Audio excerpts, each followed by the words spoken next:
All right. This is, and I'll just introduce the style because you were not in here. This is a bond hearing that was set by, or filed by your defense attorney for one count of malice murder, 22W005045.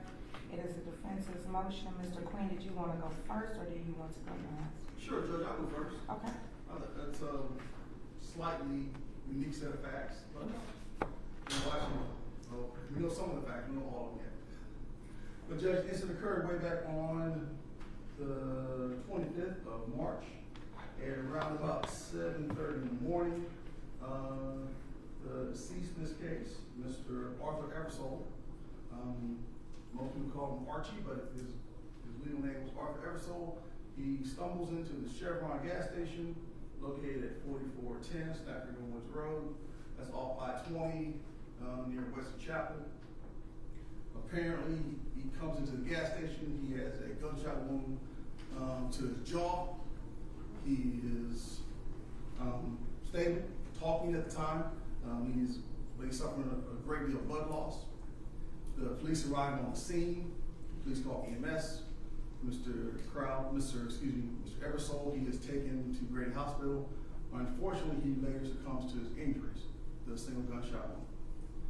At the time in which he's at the gas station, the police arrive, and apparently it's on body-worn camera that they asked him what happened. And he says he was asleep and he got shot, and then he woke up and realized he was injured, and he then made his way to the gas station. They asked who shot him. He said he didn't know. They asked was someone there to still at the house, and he said yes. Based on this information, the police went to the residence of 4592 Gulf Vista Circle, which was about, right about a 1/10 of a mile, right down the street. It's a townhome, which is owned by Mr. Eversole and Mr. Alexander's mother. Even though they have different last names, I believe they are half brothers. The police arrive at the scene. They realize that there's a weapon, there's blood. It appears as though there's a trail of blood going from the townhome to the gas station. So there, they do encounter Mr. Krause, and basically he's the only person there. And he does have some blood on his foot, which looks like it's on his socks and on his shoes.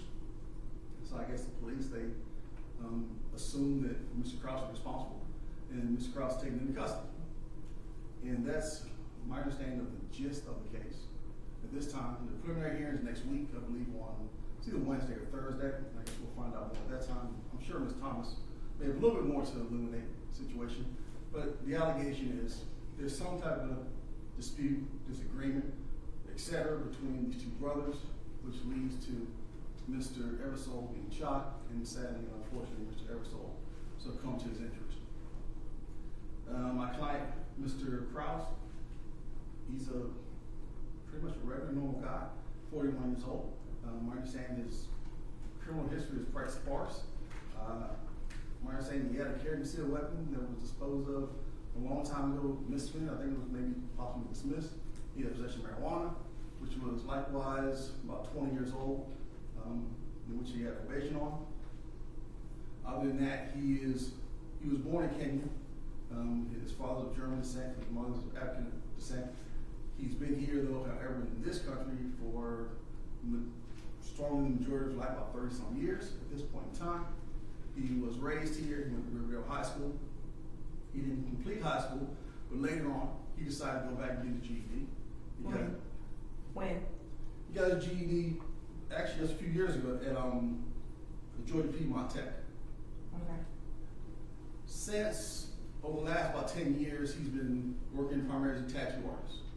He's very artistic, and so he's been working as a tattoo artist. But he decided a few years back to go get his GED and try to do better. So he went to Georgia Primer and Georgia Piedmont Tech, because they changed the name a couple times.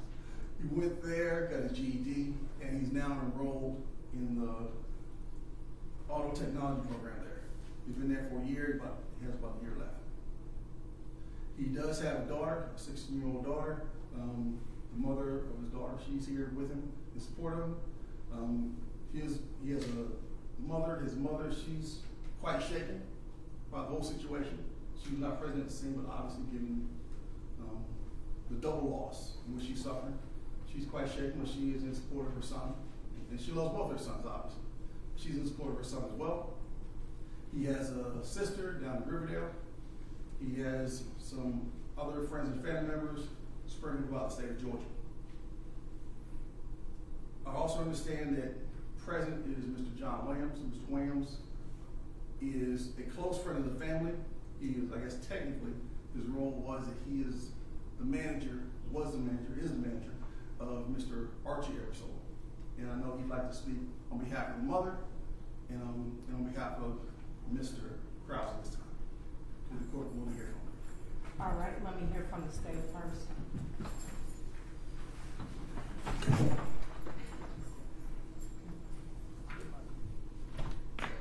Good morning, Judge. As the court mentioned, Mr. Krause is charged with 1 count of murder and then the felony marijuana possession. He does have a $5,000 bond on the marijuana charge. The incident date was March 25th, 2022, and on that day, officers responded to the Chevron gas station at 4410 Snapfinger Woods Drive in reference to a person shot. When they got there, the victim was holding his face. He had a gunshot wound to his face and a gash on his forehead. He was able to tell officers that he was sleeping at his residence on Golf Vista Circle, which is an apartment complex adjacent to the Chevron gas station, and while he was sleeping, he was shot. When they asked him if the person who shot him was still at the residence, he indicated that he was. He was not able to identify who shot him, but just that that person was still at the residence. He was going in and out of consciousness, so he wasn't really able to engage in conversation with the officers. They transported him to Grady. He was intubated and unfortunately passed away on April 3rd. Officers observed a trail of blood from the Chevron gas station, or from the residence at Golf Vista Circle to the Chevron gas station. And once they got to that residence, there was blood on the front door. There was not any forced entry to the front door, and the defendant was the only one inside the residence. He didn't have any weapons on him, but he had blood on his sock and his shoe, and they noticed that he was limping, and when asked why he was limping, he said it was because he had blisters on his feet. Once they went into, it's like a two-story residence, they observed a blood trail coming down the steps. Inside the defendant's room, they found 1.5 ounces of marijuana, which is the basis of the felony marijuana arrest. And Where was it found? In the defendant's bedroom. Okay. Inside the victim's bedroom, you could tell there had been forced entry. The lock on the victim's bedroom door was damaged, as well as a portion of the door.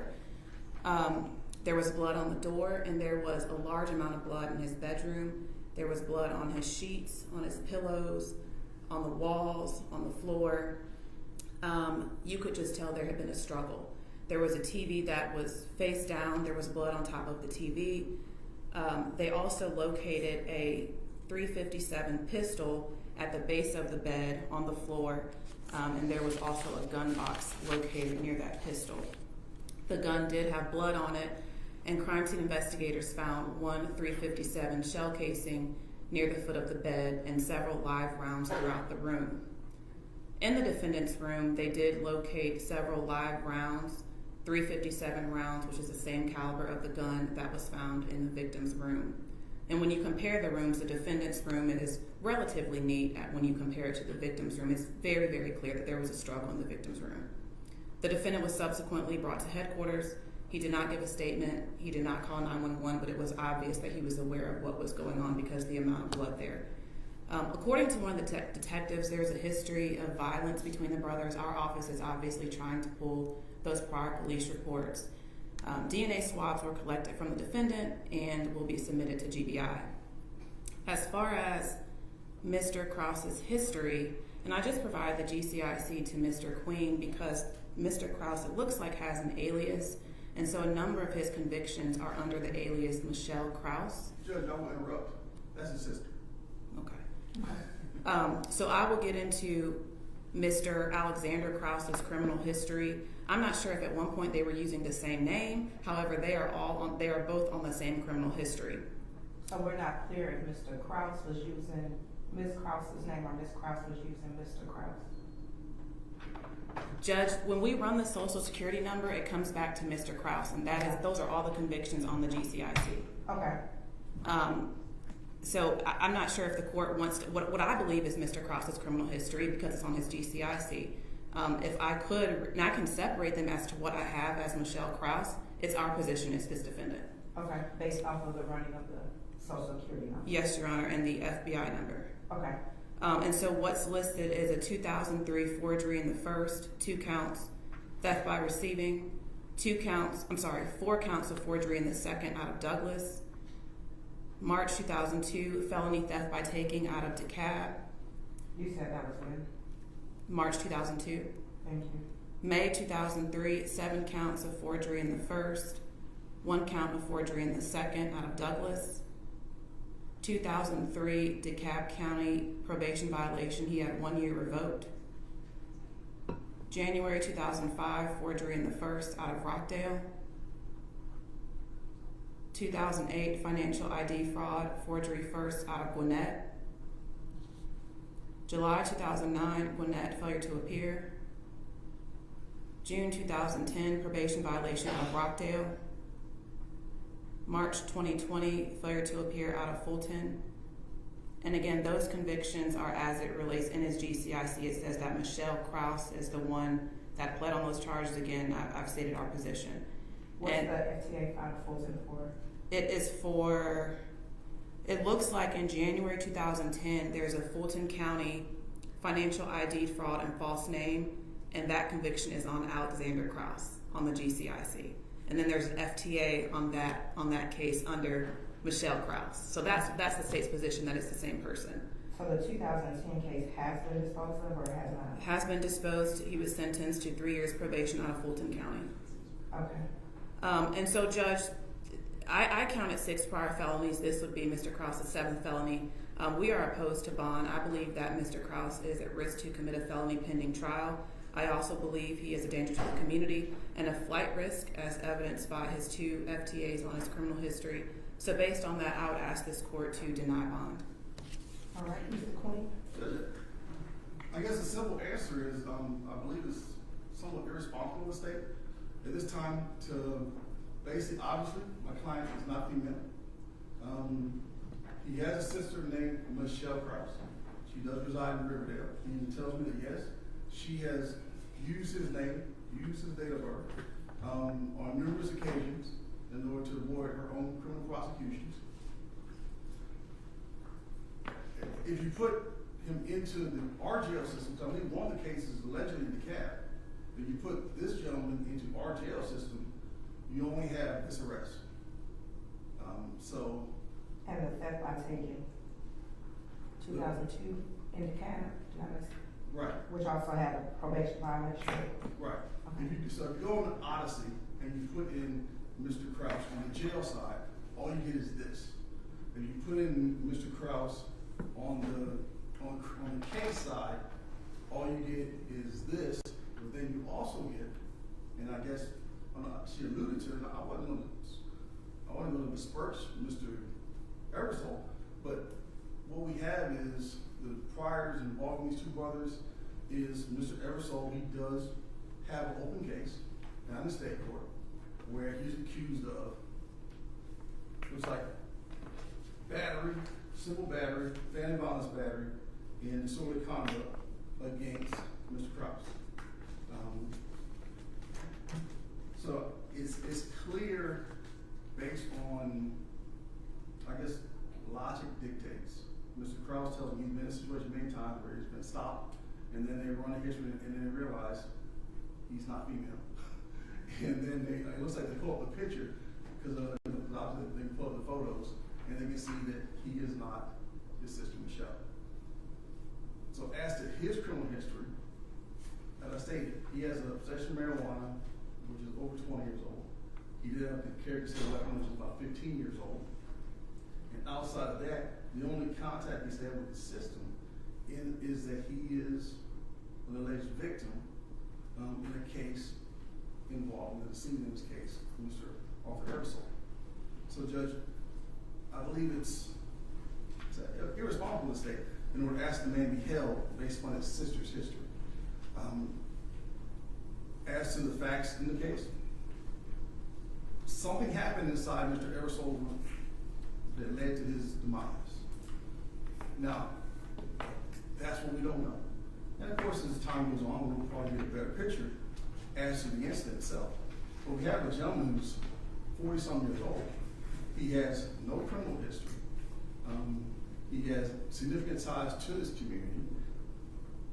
He works, he goes to school, he's trying to make the best of himself in spite of the situation. Obviously, there's no concern about him obstructing justice, any concern about him tampering with witnesses. So, Judge, we're asking the court, actually, let me forget, so don't forget, I'd like the court to hear Mr. Williams. He can probably give you a better view of some of the dynamics here. And we're asking the court to set him a bond, given his age, given his lack of criminal history, $25,000. Thank you. Mr. Williams, you can come on up for me, please. And you come straight to the podium where Ms. Thomas was. And if you will just do me a favor, I presume that it's probably a traditional spelling, but so that the record's clear, if you will spell your first and last name. John Williams. All right. Yeah, Williams. All right, and corporal rights and swearing. Raise your right hand, sir. Do you swear affirm the testimony about to give this court the truth, the whole truth, on the penalty of perjury? The whole truth. Okay, lower your hand. Okay. State your name for the record. John Williams. Yes, Mr. Williams. I mean, you were right, Ms. Thomas. I am Archie Eversole manager. I started that in October. October 2001. 2001. Yeah, 21. Yeah, this past year. Okay. I do know Alex. You know, from when we when he moved to the townhouse that they was just stating earlier, and I do I know Alex, you know, in prior history from dealings from the Rock Bridge when he used to stay there as well, dealings as well with Archie and what's going on with the music and stuff. So Alex is a protector of his brother, and when the times that I spent inside of the townhouse, and you know, I'm on the behalf of Archie, you know, as you know, what we're gonna do with the music and you know the direction, we're gonna take it. Archie would you know, confide to Alex and you know, just hear what Alex gotta say. Alex is always he analyzes things and stuff. Alex has a beautiful personality. He's a very peaceful person. A lot of the stuff that, you know, we are hearing from media and so-called people that say they've been close, I've been pretty much close with Archie, except for the last 2 weeks before this has happened, is because Archie had found a new studio working. And pretty much, I know, you know, when Archie get in his zone in the studio, he don't want really nobody to deal with, so he can concentrate on his music. So I really felt like I could fall back a little bit. But the conversations that we have and the little laughters that we have in conversations, and you know, Archie is a protector of his brother, and you know, again, we don't know all the situation it is that's going on, but I can say that, you know, Alex and Archie has a tight niche, and you know, Alex would not do anything to harm his brother and stuff. And Archie wouldn't do nothing to harm his brother, because they know when it comes down to it, they never would like Mom to be sad, you know. And I talk to Mom, and Mom, you know, loves each one of them. There's normally, if there's a situation that does happen, they bring it to Mom and they discuss with Mom, and Mom say, you know, cool down. Your brother, you know, any brother or sister or siblings will always have disagreements. Actually, human beings, we all have disagreements at any point in time. But I've been there when Alex, you know, and Archie moved from Riverdale to the east side, and them coming together and everything. So it's a lot of stuff I'm hearing. You know, Mama said just shut it out. You know why? Because they just want to make money and news, and it's really sickening. But you know, point blank is that Alex has a good heart, and Archie has a good heart. You will be missed. I know Alex loves his brother. I know one time we just sitting there and he just said, well, let me just think about this, Archie. Well, let me just think, think this is how it goes, and I said, man, you think deep, man, you know what I'm saying? So,